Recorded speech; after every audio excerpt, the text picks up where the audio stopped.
Hello everyone, my name is Jade Now, and today I will be discussing the complex lives of those who identify as second-generation diasporic people. I will be analyzing how they balance the multiple cultures within themselves, and how they distinguish what parts of America they take in for their identities. Defining home for second-gen diasporic children is notably selective, and both of their cultures typically mix to determine how they move through American ideals. In modern times, children of immigrants find it difficult to develop a new identity amidst the clashing of their own cultures, all while moving through adolescence.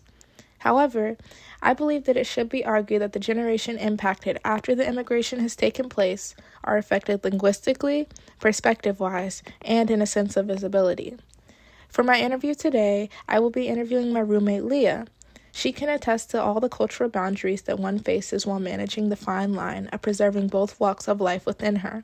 Her parents immigrated from the Dominican Republic to America, and her family currently resides in New Jersey.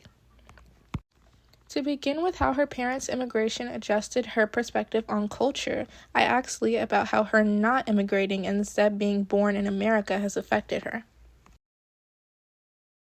I think it would be. But it's also like the parents, right? Because the child moves where the child goes where the parents go. And so for me, like, since I was born here and I grew up with the American culture, my dominant culture was Dominican culture. And I kind of grew up thinking like that was normal. Mm-hmm. And then obviously because American culture is the dominant culture here, I knew that wasn't the case. I found out in school. But I think that it really just depends on the parents. Expanding on what Leah just stated, taking in two different cultures can genuinely impact the perspective of a growing child. Even though the child is experiencing the meshing of many practices, reassurance from the parents is still vital to keep a family's roots alive. Next, I will highlight how taking on two different languages leads a person to become a more universal representation of the cultures that are within them.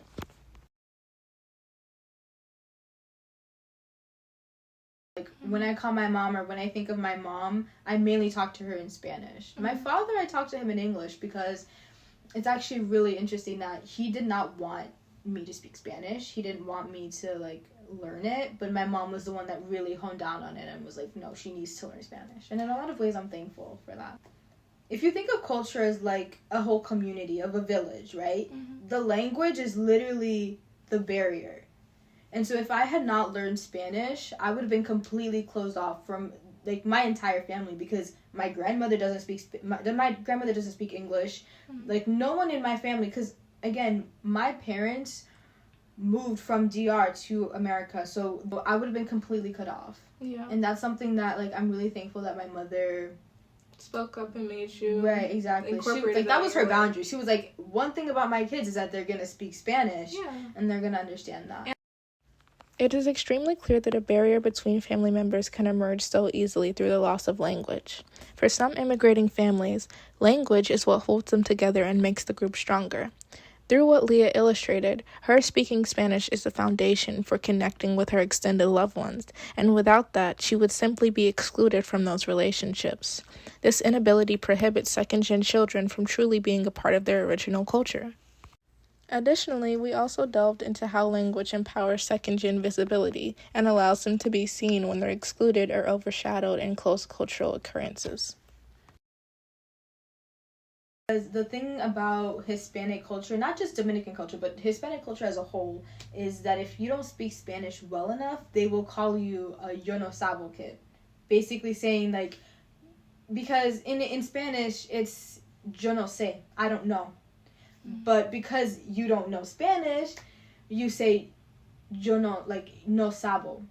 Because I didn't know any better, I would say the wrong stuff, and, you know, my family would not my family, but, like, my distant family, mm-hmm. right, would call me or ridicule me in Spanish and say, like, oh, like, she doesn't know, she's a yo no sabo kid.